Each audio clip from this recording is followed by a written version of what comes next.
Ashwini Kumar Rai Hindi e learning classes में आप सभी का हार्दिक स्वागत करता हूं। आज हम कक्षा 12वीं हिंदी पुस्तक बितान भाग 2 के सिल्वर बेडिंग पाठ को पढ़ेंगे, जिसके लेखक मनोहर श्याम जोशी जी हैं। दोस्तों,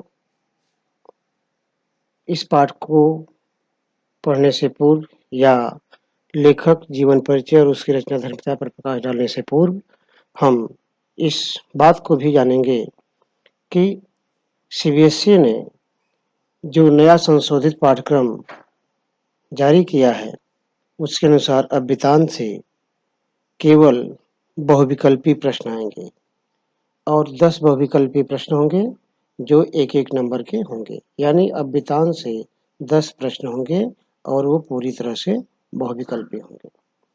हम इस पाठ को पढ़ने के बाद बहुविकल्पी प्रश्नों पर चर्चा करेंगे और उसके अंत में एक क्विज का लिंक देंगे, जिसे आप लोग करके इसके शेष प्रश्नों के जो इस पे संभावित प्रश्न बन सकते हैं उसको आप समझ सकते हैं, उस पर अभ्यास कर सकते हैं। तो वीडियो को ध्यान से सुनिएगा और अंत में उस लिंक पर जाकर के प्रश्नोत्तरी में सहभाग करने से मत चूकिएगा। अब हम आते हैं अगली स्लाइड, यानी लेखक जीवन परिचय। जोशी का जन्म 9 अगस्त 1933 को राजस्थान के अजमेर में हुआ था। यह एक श्रेष्ठ गद्यकार, उपन्यासकार, व्यंग्यकार, पत्रकार, दूरदर्शन धारावाहिक लेखक, जनवादी विचारक, फिल्म पटकथा लेखक, उच्च कोट के संपादक, कुशल प्रवक्ता तथा स्तंभ लेखक के रूप में प्रसिद्ध है। इनकी स्नातक की शिक्षा लखनऊ विश्वविद्यालय से विज्ञान वर्ग से पूरी हुई। इन्होंने दिनमान और साप्ताहिक हिंदुस्तान जैसे पत्रों का संपादन किया। इनके प्रमुख उपन्यास हैं कुरु कुरु स्वाहा, जो 1980 में प्रकाशित हुआ, कश्यप 1982, हरिया हरकुलिस की हैरानी 1994, हमजाद 1996, टाटा प्रोफेसर 2001, क्वाप 2001, कौन हूँ मैं 2006, कपीस जी 2009, बधस्थल 2009, उत्तराधिकारी 2015। इन्होंने कुछ दूरदर्शन धारावाहिक के डायलॉग या उसके पटकथा को भी लिखा, जो है हम लोग, बुनियाद, नेताजी कहीन, मुंगेरी लाल के हसीन सपने, हमराही, जमीन आसमान, गाथा, जिसमें नेताजी कहीन और मुंगेरी लाल के हसीन सपने तो घर घर प्रसिद्धि पाया, जनमानस में पूरी तरह से बैठा हुआ है। हिंदी फिल्म पटकथा लेखन इनके द्वारा किया गया है। हे राम, पापा कहते हैं, अप्पू राजा, भ्रष्टाचार। अब हम पाठ की विषय वस्तु की ओर। इस पाठ को पढ़ने से पूर्व हमें इस बात को जान लेना होगा कि पाठ का जो मुख्य बिंदु है, यानी जिस पर चर्चा की गई, वो है पीढ़ी अंतराल, जनरेशन गैप, यानी पुरानी और नई परंपराओं की टकराहट। पुरानी नई परंपराओं की टकराहट, जहां यशोधर बाबू पुरानी परंपराओं, आदर्शों को, मान्यताओं को, ट्रेडिशन को लेकर चलते हैं, वहीं उनके बच्चे और पत्नी समय के साथ अपने को बदलते हैं और पिता से भी ये उम्मीद करते हैं, लेकिन पिता संस्कारों में इतना पला बढ़ा है कि वो बदल नहीं पाता। इस पाठ को हम निम्नलिखित बिंदुओं के अंतर्गत पढ़ेंगे। कार्यालय में यशोधर बाबू, कार्यालय के बाद यशोधर बाबू का दैनिक कार्यक्रम, उनके आदर्श किशनदा, यशोधर बाबू और उनका परिवार, मंदिर में यशोधर बाबू की मानसिक दशा, यशोधर बाबू और उनकी पत्नी, यशोधर जी की चाह, आज कार्यालय से घर पहुंचने पर परिवार से बातचीत, यशोधर जी की संध्या बंदन आयोजन का समापन। कार्य बाबू यशोधर बाबू अपने विभाग में सेक्शन ऑफिसर हैं। वह सेक्रेटरिएट यानी सचिवालय में काम करते हैं। वो समय के बड़े पाबंद हैं। जब वो समय के पाबंद हैं तो उनके मातहत यानी अधीनस्थ जो जूनियर हैं, जो कनिष्ठ हैं, उनको भी समय का पाबंद होना पड़ता है। अपने अधीनस्थों के साथ दिन भर उनका व्यवहार भले ही रूखा हो, लेकिन जब शाम को चलते हैं तो वह अपने गुरु किशनदा की परंपरा का निर्वहन करते हुए हंसी मजाक कुछ फिक्रा कर देते हैं, जिससे पूरा माहौल हल्का हो जाए। आज भी जब वो काम कर रहे थे, जब उनका काम समाप्त हुआ तो फाइलों को बंद करते हुए कार्यालय की घड़ी, दीवार घड़ी को देखते हुए उन्होंने अपने मातहतों से कहा कि आप लोगों की देखी देखा ये ऑफिस की घड़ी भी सुस्त हो गई। यानी जिस तरह से आप लोग काम में सुस्ती दिखाते हैं, उसी तरह आपका अनुसरण करते हुए कार्यालय की घड़ी भी सुस्त हो गई है। असिस्टेंट ग्रेड का बाबू चड्ढा जो क्लर्क था, उसने धृष्टता से कहा कि आपके चुनीदानी का क्या हाल है, यानी घड़ी का क्या हाल है। तो उन्होंने बताया कि ये मुझे विवाह में मिला है और मिनट टू मिनट एक करेक्ट चलती है, एकदम सही समय देती है। तो उन्होंने पूछा कि आपका विवाह कब हुआ था। तो नाउ लेट मी, मुझे देखने दो। और मेरा विवाह कब हुआ था? 6 फरवरी 1947 को। इसी बीच गणना करके दूसरे बाबू मेनन ने तुरंत हिसाब लगाया और कहा, many happy returns of the day sir, आज आपकी शादी की 25वीं सालगिरह है। जब ये बात पता चल गई कि आज शादी की 25वीं सालगिरह है, तो ऑफिस में चाय पानी की व्यवस्था होनी चाहिए। चड्ढा ने एक चपरासी को बुलाया और यशोधर बाबू से कहा, इसे कुछ पैसे दीजिए, चाय पानी की कम से कम व्यवस्था हो। उन्होंने इस सबको चाय पानी की व्यवस्था के लिए 10 रुपए दिया, किंतु यह कहते हैं कि यह समहाउ इम्प्रॉपर लगता है। यह अंग्रेजों गोरे साहबों के चोचले हैं, यह हिंदुस्तानियों में के संस्कार में नहीं है। फिलहाल कहने के बाद कि इतना बड़ा सेक्शन है, इतने अधिक मतलब इसमें कर्मचारी हैं, 10 रुपए में कहाँ होगा। उन्होंने 10-10 के 2 और नोट दिए, यानी 30 रुपए उन्होंने चड्ढा को दे दिए चाय पानी मठरी आदि की व्यवस्था करने के, लेकिन इस आग्रह के साथ कि इस आयोजन में मैं सम्मिलित नहीं होऊंगा, और दे करके वह वहां से निकल लेते हैं। कार्यालय के बाद यशोधर बाबू का दैनिक कार्यक्रम। यशोधर बाबू वाय सर्विस से तरक्की पाते हुए आज सेक्शन अफसर। उनके आदर्श पूर्ववर्ती अधिकारी किशनदा यानी कृष्णानंद पांडे हैं। वे अपने व्यवहार में किशनदा का अनुकरण करते हैं, किशनदा के ही बताए हुए मार्ग पर चलते हैं। यशोधर जी किशनदा के समान ही सिद्धांतों के धनी हैं। ऑफिस के बाद वे प्रतिदिन बिरला मंदिर जाते हैं, वहां बैठकर प्रवचन सुनते हैं अथवा स्वयं ध्यान लगाते हैं।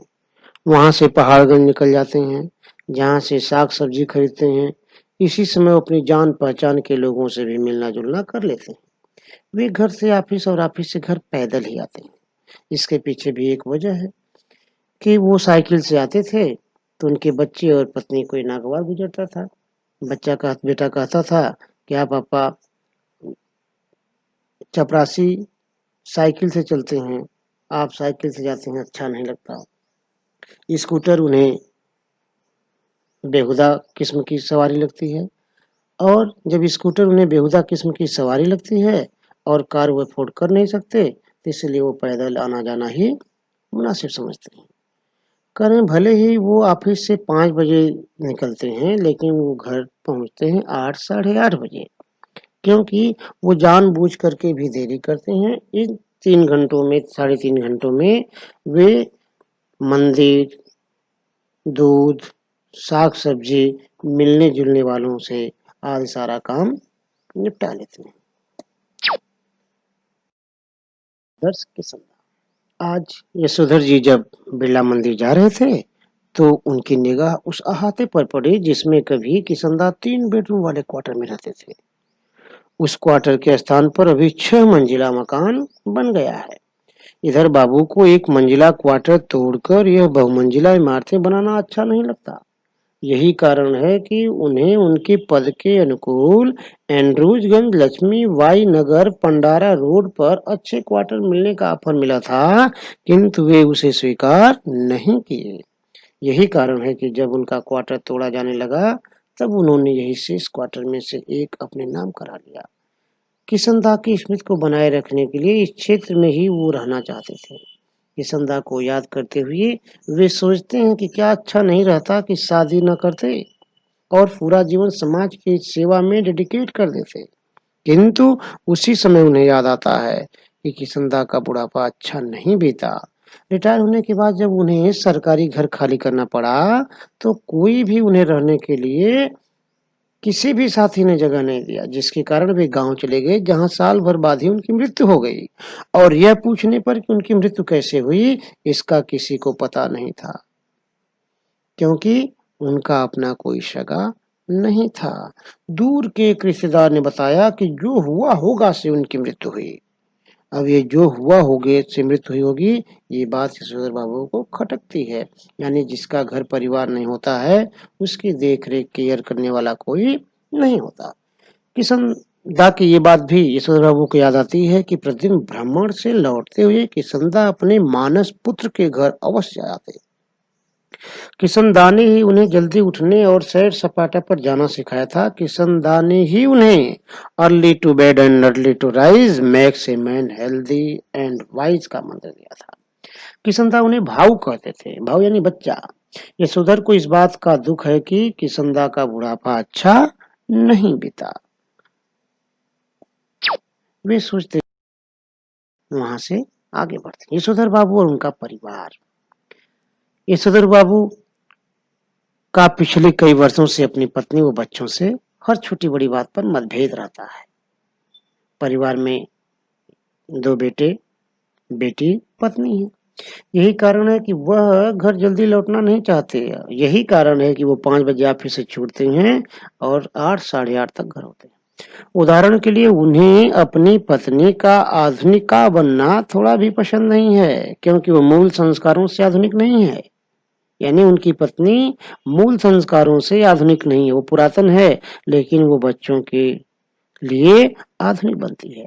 वह बच्चों की तरफदारी करती है। वो अपनी पत्नी के बदलाव को देखकर साइनल बुढ़िया, चटाई का लहंगा, बूढ़े मुंह मुहासे, लोग करें तमाशे कहकर मजाक बनाते हैं। उनके बड़े बेटे को विज्ञापन कंपनी द्वारा 1500 रुपए माहवार की नौकरी भी खटकती है। उन्हें यह साधारण बेटे की असाधारण उपलब्धि लगती है। मझले पुत्र का एलाइड सर्विसेज में न जाना भी उनको अच्छा नहीं लगता। बेटी का विवाह के लिए तैयार न होना और बात बात पे धमकी देना कि मैं विदेश चली जाऊंगी डॉक्टर की पढ़ाई के लिए, उन्हें खटकता है। यशोधर बाबू की पत्नी की शिकायत है कि जब हम संयुक्त परिवार में रहते थे, तब उनके पति ने कभी भी उनका पक्ष नहीं लिया। यशोधर परंपरावादी हैं, किंतु उनके बच्चे आधुनिक। उनकी पत्नी बच्चों के पक्ष में रहती है। यशोधर बाबू की मानसिक दशा। आज प्रवचन सुनने में यशोधर जी का मन नहीं लग रहा है, और सही में वे मन से धार्मिक अथवा कर्मकांडी हैं भी नहीं। वह तो अपनी आदर्श किशनदा की परंपरा का निर्वहन कर रहे हैं। उम्र ढलने के साथ वे किशनदा के समान मंदिर जाने लगे हैं, संध्या करते हैं, गीता प्रेस की पुस्तकें पढ़ते हैं, किंतु उनका मन इन चीजों में लगता ही नहीं। वो मन को समझाने का प्रयास करते हैं। आज प्रवचन सुनते हुए उन्हें जैसे ही जनार्दन शब्द सुनाई पड़ा, उन्हें अपने जीजा जनार्दन जोशी अहमदाबाद वाले की याद आ गई, जिनकी तबीयत आजकल बहुत खराब चल रही है। और उनका हालचाल पूछने वो अहमदाबाद जाना पड़ेगा, जाना चाहिए ऐसा सोचते हैं, किंतु अगले पल ख्याल आता है कि उनकी पत्नी और बच्चों को मेरा जाना पसंद नहीं आता। उनके बच्चे व पत्नी का विचार है कि बिखरे हुए संयुक्त परिवार के प्रति यशोधर बाबू का एक तरफा लगाव है, जो आर्थिक दृष्टि से सर्वथा मूर्खतापूर्ण है।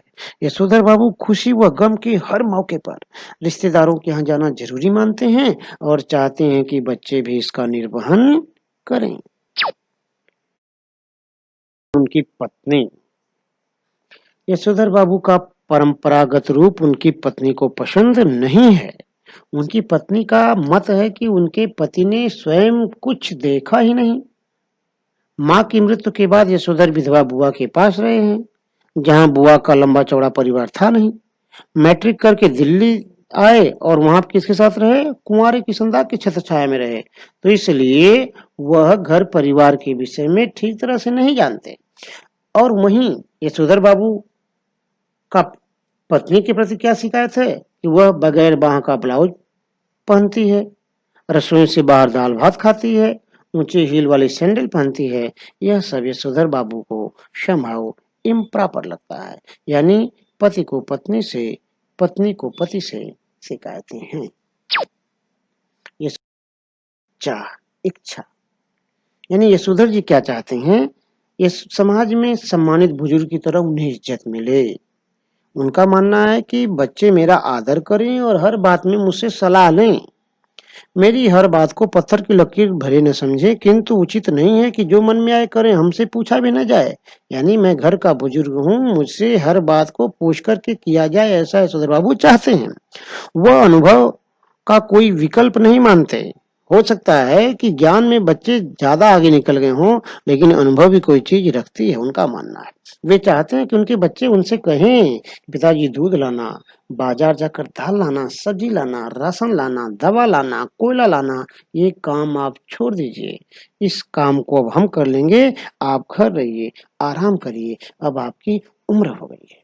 वो ये भी चाहते हैं उनका बेटा अपना वेतन उनको लाकर दिखावे, घर में कोई सामान आए तो उसकी सलाह जरूर ली जाए।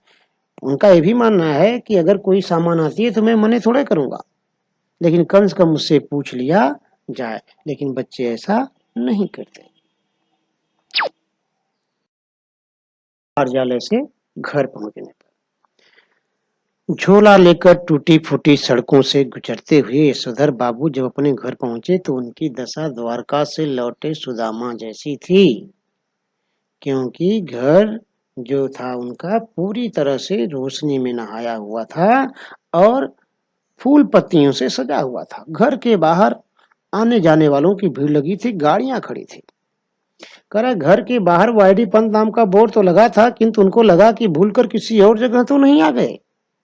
क्वार्टर के सामने स्कूटर, मोटरसाइकिल खड़ी थी, बहुत से लोग थे।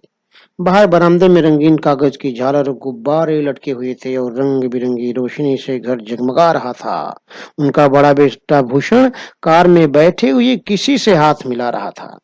ये सब देख करके वो आश्चर्यचकित थे। उन्हें बार बार लग रहा था कि कहीं हम भूल करके किसी और जगह तो नहीं आ गए, लेकिन बेटे को देख करके, अपने नाम की तख्ती को देख करके उन्हें हुआ कि नहीं, हम सही जगह आए हुए हैं। बातचीत। यशोधर बाबू चुपके से घर पहुंचे तो उनके बड़े बेटे ने झिड़की लगाते हुए कहा, बब्बा आप बेहद करते हैं, सिल्वर वेडिंग के दिन 8:30 बजे घर आ रहे हैं। अभी तक मेरे बॉस आपकी राह देख रहे थे। यशोधर ने हंसते हुए पूछा, हम लोगों के यहाँ सिल्वर वेडिंग वगैरह कब से मनाया जाने लगा? यशोधर के भांजे ने कहा, जब से तुम्हारा बेटा 1,500 माहवार कमाने लगा। यशोधर बाबू को अपनी सिल्वर वेडिंग की पार्टी समहाउ इम्प्रॉपर लगती है, अतः उनको विवाह की 25वीं वर्षगांठ पर किए गए खर्च, मिठाई, नमकीन, फल, कोल्ड ड्रिंक, चाय, यह सब अच्छे नहीं लगे। उनको यह भी मलाल है कि जब सुबह ऑफिस गए थे तब तक इस आयोजन की कोई चर्चा नहीं हुई। जब उनके पुत्र ने अपने मित्रों सहयोगी से अपने पिता का परिचय करवाया तो वे many happy returns of the day का थैंक यू कहकर जवाब देते, और जिनके नाम उन्हें पहले से बता दिए गए थे उनको Y D Pant, home ministry Bhushan father कहकर पहले से याद बढ़ाते। यशोधर की संध्या बंदन। यशोधर बाबू संध्या बंदन करने चले जाते हैं।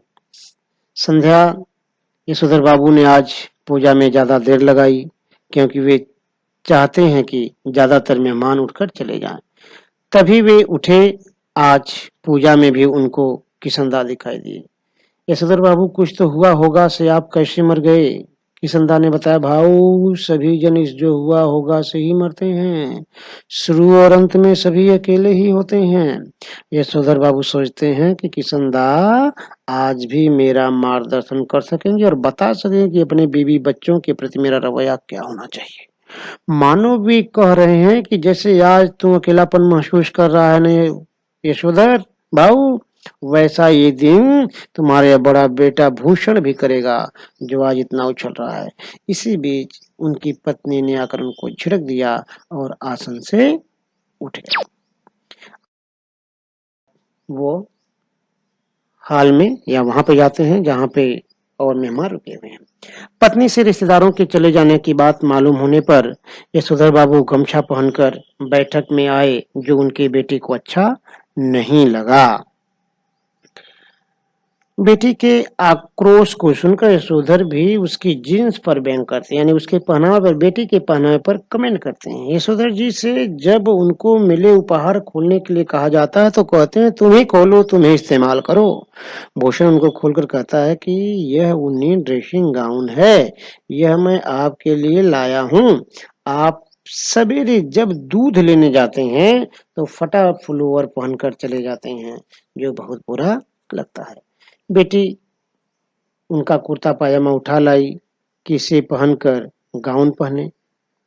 बच्चों के आग्रह पर वे गाउन पहन लेते हैं। यह कहना कठिन है कि उनको भूषण की यह बात चुभ गई कि इसे पहनकर दूध लेने जाया करें, जबकि कहना चाहिए था कि दूध मैं ला दिया करूंगा। अथवा गाउन पहनकर वे भी किसंदा बन गए, किंतु उनकी आंखें इस समय नम हो गई।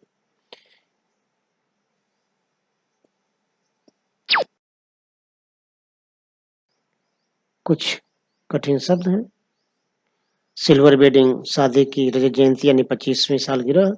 मातहत, अधीन, पतलून, पैंट, चुनेदानी, चुना रखने का छोटा पात्र, नहले पे दहला जैसे को तैसा, चोचले, आडंबरपूर्ण व्यवहार, इंसिस्ट, आग्रह, नागवार, अनुचित, बेहुदा, अनुचित, जनार्दन, ईश्वर, विरासत, उत्तराधिकार, पट्ट शिष्य, प्रिय शिष्य, छात्र, जन्य पुण्य, जनाव बदलने का पर्व या पूर्णिमा, इशरार, आग्रह, माड, आधुनिक, दिलासा, सांत्वना, उपकृत, जिन पर उपकार किया गया हो, दुराग्रह, अनुचित, हट, सब्स्टिट्यूट, विकल्प, नुक्ताचीनी, आलोचना, माहवार, महीना, खिजा, बालों को काला करने वाला द्रव्य।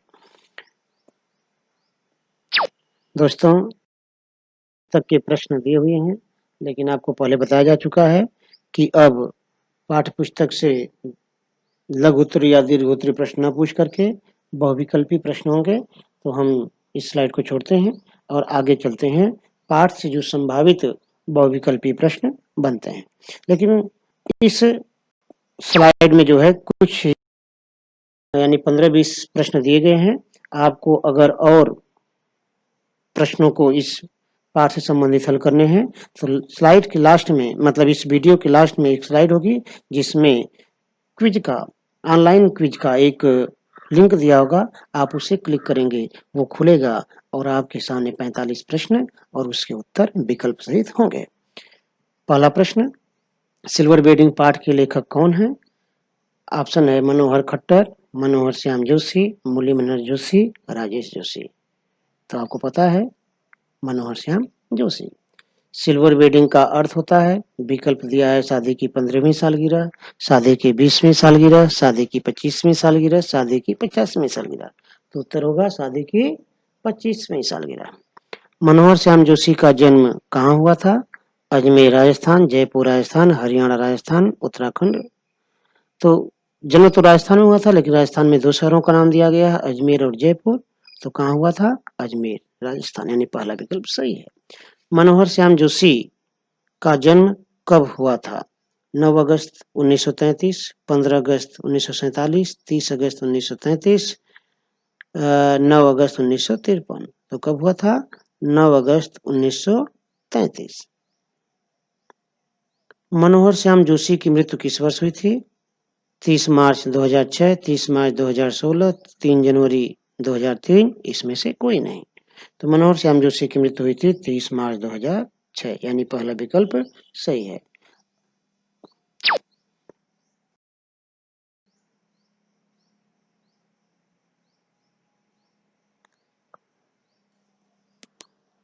अगला प्रश्न है, 1 मिनट स्लाइड पे दिख नहीं रहा है। नेताजी कहीन धारावाहिक के लेखक कौन है? मनोहर खट्टर, मनोहर श्याम जोशी, मुरली मनोहर जोशी, राजेश जोशी। तो कौन है? मनोहर श्याम जोशी। कुरु कुरु स्वाहा उपन्यास के लेखक कौन है? जानकी वल्लभ शास्त्री, मनोहर श्याम जोशी, मुरली मनोहर जोशी, राजेश जोशी। तो कौन है? मनोहर श्याम जोशी। इसमें से किस रचना पर साहित्य अकादमी पुरस्कार मिला है? ये सारी रचनाएं जो दी हुई हैं, क्वाप, कुरु कुरु स्वाहा, नेताजी कोहिन, मुगरीलाल के हसीन सपने, ये सारी रचनाएं मनोहर श्याम जोशी की हैं। इसमें क्वाप पे मिला हुआ है। इसमें से किस फिल्म की पटकथा मनोहर श्याम जोशी द्वारा लिखी गई? हे राम, पापा कहते हैं, बुनियाद, इसमें से कोई नहीं। तो पापा कहते हैं बुनियाद की भी पटकथा लिखी गई, मतलब का भी लेखन किया गया है, लेकिन ये टीवी धारावाहिक है। अगर फिल्म की बात करें तो कौन है? हे राम, जो किसके द्वारा लिखी? मनोहर श्याम जोशी द्वारा। मनोहर श्याम जोशी निम्नलिखित में से किस पत्र के संपादक थे? प्रतीक, दिनमान, साप्ताहिक हिंदुस्तान, सरस्वती, आजकल। तो किसके थे? दिनमान और साप्ताहिक हिंदुस्तान के वो संपादक थे। अगले स्लाइड पे चलते हैं।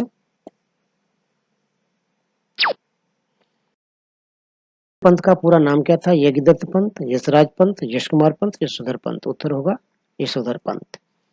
अगला प्रश्न, वाईडी पंत के आदर्श थे? किशोर चंद्र पांडे, किशनदा, कृष्णानंद पांडे, कौतुक पांडे, इसमें से कोई नहीं। तो उत्तर होगा किशनदा यानी कृष्णानंद पांडे। मातहत का अर्थ होता है बड़ा अधिकारी, अधीनस्थ, सीनियर, इसमें से कोई नहीं। तो अधीनस्थ। इसरार का अर्थ होता है, अर्थ है, विकल्प दिया गया है, इशारा, इच्छा, आग्रह, इस पार। तो उत्तर होगा आग्रह। अफोर्ड का अर्थ है ज्यादा, सहन करना, गमन करना, मानना। उत्तर होगा सहन करना। मार्ड का अर्थ है पुरातन, आगामी, आधुनिक, इसमें से कोई नहीं। तो क्या होगा? मार्ड का आधुनिक। डेडिकेट का अर्थ है समर्पित, डेड होना, त्याग करना, इसमें से कोई नहीं। डेडिकेट का अर्थ है समर्पित। भाव का अर्थ है बुजुर्ग, युवक, बच्चा, इसमें से कोई नहीं। तो भाव कहा करते थे कौन? किशनदा। किसको कहा करते थे? यशोधर बाबू को। भाव का अर्थ है बच्चा। का अर्थ है, अभी हमने शब्दार्थ में देखा। तो पट शिष्य का अर्थ है प्रिय शिष्य। जन्य पुण्य क्या है? जनेऊ बदलने वाली पूर्णिमा, नया पुराना, जन्म मरण, जन्म पुण्य। तो उत्तर क्या होगा? जनेऊ बदलने वाली पूर्णिमा। चटाई का लहंगा किसे कहा गया? यशोधर पंत को, यशोधर पंत के लड़के को, यशोधर पंत के बहू को, यशोधर पंत की पत्नी को। तो किसको कहा गया है? यशोधर पंत की पत्नी को। यशोधर बाबू की शादी की कौन सी सालगिरह मनाई जा रही है? 10वीं, 15वीं, 50वीं, 25वीं। तो कौन सी मनाई जा रही है? 25वीं। यशोधर बाबू का बड़ा बेटा भूषण विज्ञापन एजेंसी में कितने रुपए महीने पर काम करता है? 1500, 2500, 1200, 1800। कितने? 1500, 1500 माहवार। यशोधर बाबू का बेटा भूषण उनको उपहार में क्या दिया था? जूता, ड्रेसिंग गाउन, ऊनी ड्रेसिंग गाउन, पैंट शर्ट। क्या दिया था? ऊनी ड्रेसिंग गाउन। जनार्दन शब्द सुनते ही यशोधर बाबू को किसकी याद आ जाती है? अपने घर वालों की, किशनदा की, अपने बहनोई की, इसमें से कोई नहीं। किसकी याद आती है जनार्दन सुनते? अहमदाबाद वाले बहनोई की। बाबू ऑफिस से 5 बजे छूटते हैं किंतु वो घर पहुंचते हैं 8, साढ़े 8 बजे। क्यों? कब पहुंचते हैं? 7 बजे, 6 बजे, 8 या साढ़े 8 बजे, इसमें से कोई नहीं। तो उत्तर क्या होगा? 8, साढ़े 8 बजे। बड़े बाबू आपकी चुनेदानी का क्या हाल है? वक्त सही देती है, यह किसने कहा? इसमें से किसी ने पहला विकल्प दे दिया है, किशनदा ने कहा, मेनन ने कहा, चड्ढा ने कहा। किसने कहा? चड्ढा ने। मिनट टू मिनट करेक्ट चलती है, कैसा वाक्य है? यानी कोड स्विचिंग, कोड मिक्सिंग के हिसाब से आपको बताना है। मिनट टू मिनट करेक्ट चलती है।